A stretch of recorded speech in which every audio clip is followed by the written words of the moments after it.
ಓಂ ಅಜ್ಞಾನತಿಮಿರಾಂಧಸ್ಯ ಜ್ಞಾನಾಂಜನಶಲಾಕಯಾ ಚಕ್ಷುರುನ್ಮಿಲಿತಂ ಯೇನ ತಸ್ಮೈ ಶ್ರೀ ಗುರುವೇ ನಮಃ. ನಮಃ ಓಂ ವಿಷ್ಣುಪಾದಾಯ ಕೃಷ್ಣಪ್ರೇಷ್ಠಾಯ ಭೂತಲೇ ಶ್ರೀಮತೆ ಭಕ್ತಿ ವೇದಾಂತ ಸ್ವಾಮಿನಿತಿ ನಾಮಿನೇ. ನಮಸ್ತೆ ಸರಸ್ವತಿ ದೇವೆ ಗೌರವಾಣಿ ಪ್ರಚಾರಿಣೆ ನಿರ್ವಿಶೇಷ ಶೂನ್ಯವಾದಿ ಪಾಶ್ಚಾತ್ಯ ದೇಶತಾರಿಣಿ. जय श्री कृष्ण चैतन्य प्रभु नित्यानंद श्री अद्वैत गदाधरा श्रीवासादि गौरभक्तवृंद. हरे कृष्णा कृष्ण कृष्ण हरे हरे, हरे राम राम राम हरे हरे. हरे कृष्ण. एल्रिगू आत्मीय स्वागत. भगवद्गीता यथारूप अध्याय 9 श्लोक 2. राजविद्या राजगुह्यं ಪವಿತ್ರಂ ಇದಮುತ್ತಮಂ ಪ್ರತ್ಯಕ್ಷಾವಗಮಂ ಧರ್ಮಂ ಸುಸುಖಂ ಕರ್ತುಮವ್ಯಯಂ. ಅನುವಾದ: ಇದು ರಾಜವಿದ್ಯೆ, ಎಲ್ಲ ರಹಸ್ಯಗಳಲ್ಲಿ ಅತ್ಯಂತ ರಹಸ್ಯವಾದದ್ದು. ಇದು ಅತ್ಯಂತ ಪರಿಶುದ್ಧ ಜ್ಞಾನ. ಸಾಕ್ಷಾತ್ಕಾರದಿಂದ ಆತ್ಮದ ನೇರ ತಿಳುವಳಿಕೆಯನ್ನು ಕೊಡುವುದರಿಂದ ಇದು ಧರ್ಮದ ಪರಿಪೂರ್ಣತೆ. ಇದು ಶಾಶ್ವತವಾದದ್ದು ಮತ್ತು ಸಂತೋಷದಿಂದ ಅನುಷ್ಠಾನ ಮಾಡುವಂತಹದು. ಈ ಶ್ಲೋಕ ಬಹಳ ಮುಖ್ಯವಾದದ್ದು. ಯಾಕಂದರೆ ಇಲ್ಲಿ ಭಗವಂತ ಹೇಳ್ತಾ ಇರ್ತಕ್ಕಂಥದ್ದು, ಈ ಭಗವದ್ಗೀತೆ ಇದರಲ್ಲಿ ಈ ಶ್ಲೋಕದಲ್ಲಿ ರಾಜವಿದ್ಯೆ ಅಂದರೆ ಕಿಂಗ್ ಆಫ್ ನಾಲೆಡ್ಜ್ ಅಂತ ಹೇಳ್ತಾರೆ. ರಾಜಗುಹ್ಯಂ ಅತಿ ರಹಸ್ಯವಾದಂಥದ್ದು, ಪವಿತ್ರಂ ಅಂದರೆ ಪರಿಶುದ್ಧವಾದದ್ದು.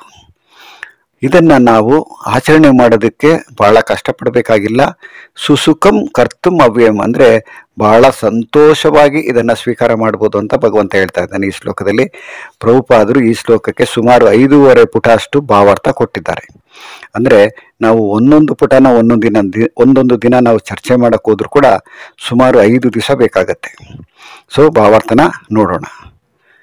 ಭಗವದ್ಗೀತೆಯ ಈ ಅಧ್ಯಾಯವನ್ನು ರಾಜವಿದ್ಯೆ ಎಂದು ಕರೆದಿದೆ, ಏಕೆಂದರೆ ಇದು ಹಿಂದೆ ಹೇಳಿದ ಎಲ್ಲ ಸಿದ್ಧಾಂತಗಳ ಮತ್ತು ತತ್ವ ಚಿಂತನೆಗಳ ಸಾರ.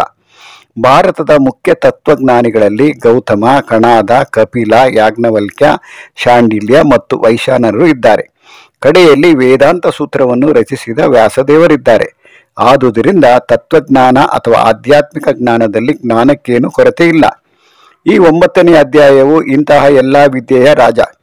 ವೇದಗಳ ಮತ್ತು ವಿವಿಧ ಬಗೆಗಳ ತತ್ವಜ್ಞಾನದ ಅಧ್ಯಯನದಿಂದ ಪಡೆಯಬಹುದಾದ ಎಲ್ಲ ಜ್ಞಾನದ ತಿರುಳು ಎಂದು ಪ್ರಭುವು ಹೇಳುತ್ತಾನೆ. ಅದು ಅತ್ಯಂತ ರಹಸ್ಯವಾದದ್ದು, ಏಕೆಂದರೆ ರಹಸ್ಯವಾದ ಅಥವಾ ಆಧ್ಯಾತ್ಮಿಕ ಜ್ಞಾನಕ್ಕೆ ಆತ್ಮ ಮತ್ತು ದೇಹಗಳ ವ್ಯತ್ಯಾಸದ ಅರಿವು ಅಗತ್ಯ. ಶ್ರೇಷ್ಠವಾದ ರಹಸ್ಯ ವಿದ್ಯೆಯು ಭಕ್ತಿ ಸೇವೆಯಲ್ಲಿ ಶಿಖರವನ್ನು ತಲುಪುತ್ತದೆ. ಈ ಮೊದಲನೇ ಪ್ಯಾರಾಗ್ರಾಫಲ್ಲಿ ಪ್ರಭುಪಾದರು ಮುಖ್ಯವಾಗಿ ಭಾರತದಲ್ಲಿ ಎಷ್ಟು ಜನ ತತ್ವಜ್ಞಾನಿಗಳಿದ್ದಾರೆ ಅವರ ಹೆಸರನ್ನು ಕೂಡ ಇಲ್ಲಿ ಕೊಟ್ಟಿದ್ದಾರೆ. ಮೊದಲನೇದಾಗಿ ಗೌತಮ, ಕಣಾದ, ಕಪಿಲ, ಯಾಜ್ಞವಲ್ಕ್ಯ, ಶಾಂಡಿಲ್ಯ, ವೈಶಾನರು. ಇವರೆಲ್ಲ ಒಂದೊಂದು ವಿಭಾಗದಲ್ಲಿ ಒಂದೊಂದು ರೀತಿಯಲ್ಲಿ ಭಗವಂತನನ್ನು ಅರ್ಥ ಮಾಡ್ಕೊಳ್ಳೋದಕ್ಕೆ ಒಂದೊಂದು ರೀತಿಯಲ್ಲಿ ಗ್ರಂಥಗಳನ್ನು ರಚನೆ ಮಾಡಿದ್ದಾರೆ. ನಂತರ ಕೊನೆಯದಾಗಿ ನಮಗೆ ವೇದಾಂತ ಸೂತ್ರಕ್ಕೆ ರಚನೆ ಮಾಡಿರ್ತಕ್ಕಂಥ ವ್ಯಾಸದೇವರು ತತ್ವಜ್ಞಾನ ಬಗ್ಗೆ ಯಾವ ರೀತಿ ನಮಗೆ ಕೊಟ್ಟಿದ್ದಾರೆ ಅಂದರೆ, ಅದರಲ್ಲೂ ಮುಖ್ಯವಾಗಿ ನಾವು ನೋಡ್ತಕ್ಕಂಥ ಎಲ್ಲ ಸಾಹಿತ್ಯ, ಅದರಲ್ಲೂ ಮುಖ್ಯವಾಗಿ 4 ವೇದ ಇರ್ಬೋದು, ಉಪನಿಷತ್ ಇರ್ಬೋದು, ರಾಮಾಯಣ ಇರ್ಬೋದು, ಮಹಾಭಾರತ ಇರ್ಬೋದು, ಶ್ರೀಮದ್ ಭಾಗವತ ಇರ್ಬೋದು, ಸ್ಕಂದ ಪುರಾಣ, ಸಾಕಷ್ಟು ಪುರಾಣಗಳನ್ನು ವ್ಯಾಸಮುನಿಗಳು ರಚನೆ ಮಾಡಿದ್ದಾರೆ. ವ್ಯಾಸಮುನಿಗಳನ್ನು ಭಗವಂತನ ಸಾಹಿತ್ಯ ಅವತಾರ ಅಂತ ಕೂಡ ಹೇಳ್ತಾರೆ. ಅದರಲ್ಲೂ ಮುಖ್ಯವಾಗಿ ವೇದಾಂತ ಸೂತ್ರ ರಚನೆ ಮಾಡಿರ್ತಕ್ಕಂಥದ್ದು ವ್ಯಾಸದೇವರು, ಅವರನ್ನು ಇಲ್ಲಿ ತಗೊಂಡಿದ್ದಾರೆ. ನಂತರ ಇದನ್ನ ರಹಸ್ಯ ಜ್ಞಾನ ಅಂತ ಯಾತಕ್ಕೆ ಹೇಳಿದ್ದಾರೆ, ಅದರಲ್ಲೂ ಮುಖ್ಯವಾಗಿ ಈ 9ನೇ ಅಧ್ಯಾಯನ ನಾವು ಮೊದಲೇ ಹೇಳಿದಾಗೆ ರಹಸ್ಯತಮ ಜ್ಞಾನದಲ್ಲಿ ಇರ್ತಕ್ಕಂಥ ಭಗವಂತ ತನ್ನ ರಹಸ್ಯವಾಗಿರ್ತಕ್ಕಂಥ ಜ್ಞಾನನ ನಮಗೆ ಕೊಡ್ತಾ ಇದ್ದಾನೆ. ಅಂದರೆ ನಾವು ಭಗವಂತನನ್ನು ಅರ್ಥ ಮಾಡ್ಕೊಳ್ಳೋದಕ್ಕೆ ಬಹಳ ಸುಲಭ ಕೂಡ ಅಂತ ಹೇಳ್ತಾ ಇದ್ದಾನೆ. ಸುಸುಖಂ ಅಂದರೆ ಅತಿ ಸಂತೋಷವಾಗಿ ಇದನ್ನು ಸ್ವೀಕಾರ ಮಾಡ್ಬೋದು ಅಂತ ಹೇಳ್ತಾನೆ. ಅಂದರೆ ಭಕ್ತಿ ಮಾರ್ಗ ಬಹಳ ಸುಖವಾಗಿ ಸಂತೋಷವಾಗಿ ಆಚರಣೆ ಮಾಡ್ಬೋದು. ಅಂದರೆ ಜನ ಸಾಮಾನ್ಯರು ಏನು ತಿಳ್ಕೊಳ್ತಾರೆ ಅಂದರೆ, ಭಕ್ತಿ ಅಂದರೆ ನೀವು ಬೆಳಗ್ಗೆನೆ ಬೇಗ ಎದ್ದೇಳಬೇಕು, ಮಂಗಳಾರತಿಗೆ ಹೋಗಬೇಕು, ಅದು ಇದು ಏನೇನೋ ಹೇಳ್ತೀರಾ, ಅದೆಲ್ಲ ತುಂಬ ಕಷ್ಟ, ಹೇಳೋದಕ್ಕೆ ಸುಲಭ ಅಂತ ಕೂಡ ಹೇಳ್ತಾರೆ. ಆದರೆ ಅದು ಭಕ್ತಿ ಮಾರ್ಗ ಅಷ್ಟು ಸುಲಭ ಅಲ್ಲ. ಸುಸುಖಂ ಅಂತ ಏನು ಭಗವಂತ ಹೇಳಿದ್ರು ಕೂಡ ಅದನ್ನು ಆಚರಣೆ ಮಾಡುವಾಗ ಭಾಳ ಕಷ್ಟ ಅಂತ ಕೂಡ ಅನಿಸುತ್ತೆ. ಯಾಕಂದರೆ ನಮಗೆ ಯಾವುದೇ ರೀತಿಯಲ್ಲಿ ಅಭ್ಯಾಸ ಇಲ್ಲದೆ ಇದ್ದಾಗ, ಅದರಲ್ಲೂ ಭಕ್ತಿ ಮಾರ್ಗ ಏನು ಅಂತ ನಮ್ಗೆ ಗೊತ್ತಿಲ್ಲದೆ ಇರುವಾಗ ಅದನ್ನು ಅಭ್ಯಾಸ ಮಾಡೋದಕ್ಕೆ ಸ್ವಲ್ಪ ಇನಿಷಿಯಲಲ್ಲಿ ಅಂದರೆ ಪ್ರಾರಂಭದಲ್ಲಿ ತುಂಬ ಕಷ್ಟ ಆಗತ್ತೆ, ನಂತರ ಸುಲಭ ಆಗತ್ತೆ. ಅದರಲ್ಲೂ ಮುಖ್ಯವಾಗಿ ಈ ಶ್ಲೋಕಕ್ಕೆ ಪ್ರಭುಪಾದರು ಎಷ್ಟೊಂದು ಭಾವಾರ್ಥ ಕೊಟ್ಟಿದ್ದಾರೆ ಅಂದರೆ, ಅದರಲ್ಲೂ ಮುಖ್ಯವಾಗಿ ಶ್ರೀಮದ್ ಭಾಗವತದಿಂದ ಶ್ಲೋಕಗಳನ್ನು ಕೂಡ ಕೊಟ್ಟಿದ್ದಾರೆ. ಅದನ್ನು ಮುಂದಿನ ಪುಟಗಳಲ್ಲಿ ನಾವು ನೋಡ್ಬೋದು. ಈ ಆಧ್ಯಾತ್ಮಿಕ ಜ್ಞಾನಕ್ಕೆ ನಾವು ಏನಪ್ಪ ಅಂದರೆ, ಮೊದಲನೇದಾಗಿ ನಾವು ಪ್ರವೇಶ ಮಾಡೋದು ಹೇಗೆ ಅಂದರೆ, ಅದರಲ್ಲೂ ರಹಸ್ಯ ವಿದ್ಯೆನ ಭಕ್ತಿ ಸೇವೆಯಲ್ಲಿ ಮಾತ್ರ ನಾವು ಭಗವಂತನನ್ನು ಅರ್ಥ ಮಾಡ್ಕೊಳ್ಳೋದಕ್ಕೆ ಸಾಧ್ಯ ಅನ್ನೋದನ್ನು ಕೂಡ ಹೇಳಿದ್ದಾರೆ.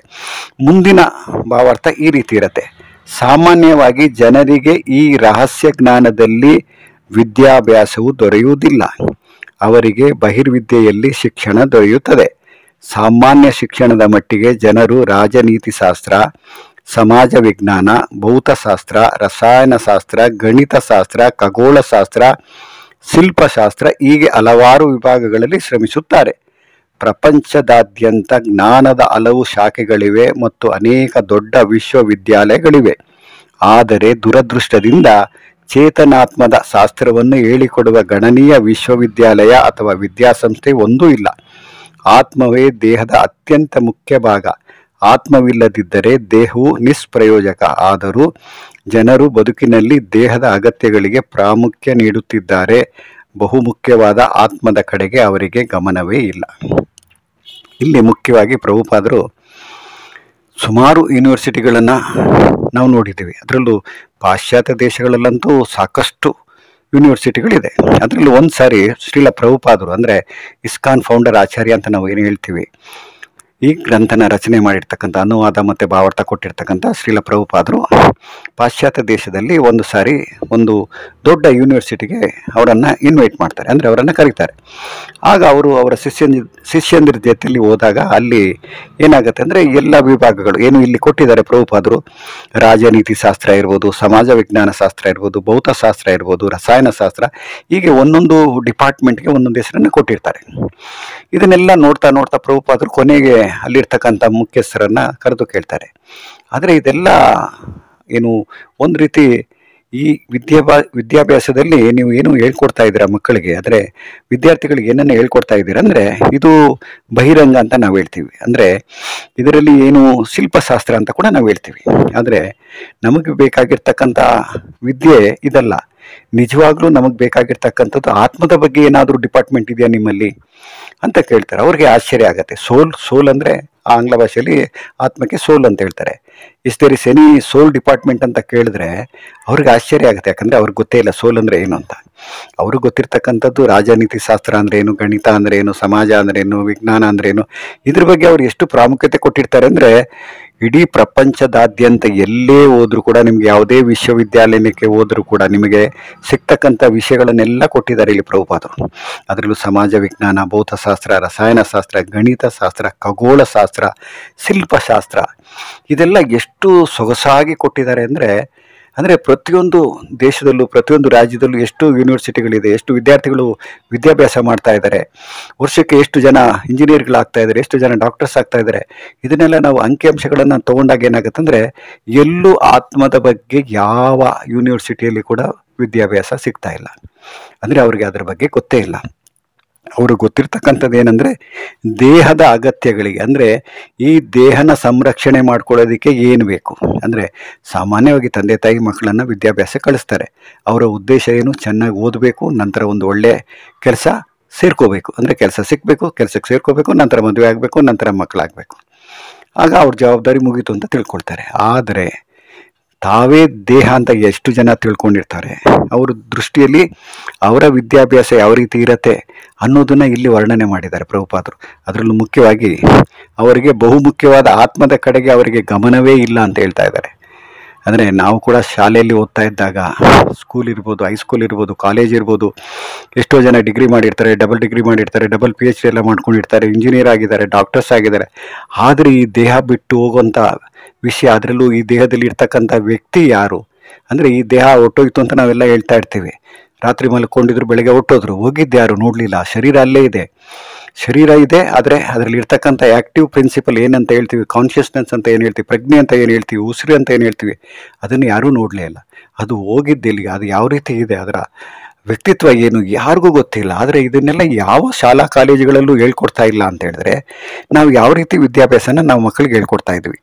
ಅದರಲ್ಲೂ ಮುಖ್ಯವಾಗಿ ನಮಗೆ ಬೇಕಾಗಿರ್ತಕ್ಕಂಥ ಆತ್ಮದ ಬಗ್ಗೆನೇ ನಮಗೆ ಜ್ಞಾನ ಇಲ್ಲ ಅಂತ ಹೇಳಿದ್ರೆ ನಾವು ಯಾವ ರೀತಿ ನಮ್ಮ ಜೀವನನ ನಡೆಸ್ತಾ ಇದ್ದೀವಿ ಅನ್ನೋದನ್ನು ನಾವು ಯೋಚನೆ ಮಾಡಿದಾಗ ಏನಾಗುತ್ತೆ ಅಂದರೆ, ಈ ವಿದ್ಯೆನ ಇದು ಅಥವಾ ಅವಿದ್ಯೆನ, ಅಂದರೆ ಇದಕ್ಕೇನು ಎಜುಕೇಷನ್ ಅಂತ ಹೇಳ್ಕೊಡ್ತಾರಾ ಅಥವಾ ಇದನ್ನು ಏನು ಎಂಥ ಸೊಸೈಟಿ ಅಂತ ನಾವು ಕರಿಬೇಕು, ಇದೆಲ್ಲ ನಾವು ಯೋಚನೆ ಮಾಡಿದಾಗ ಏನಾಗುತ್ತೆ ಅಂದರೆ, ಯಾವುದೇ ವಿಶ್ವವಿದ್ಯಾಲಯಕ್ಕೆ ಹೋದರೂ ಕೂಡ ನಮಗೆ ಆತ್ಮದ ಬಗ್ಗೆ ನಮಗೆ ಯಾವುದೇ ರೀತಿ ಕೂಡ ಜ್ಞಾನ ಇಲ್ಲ.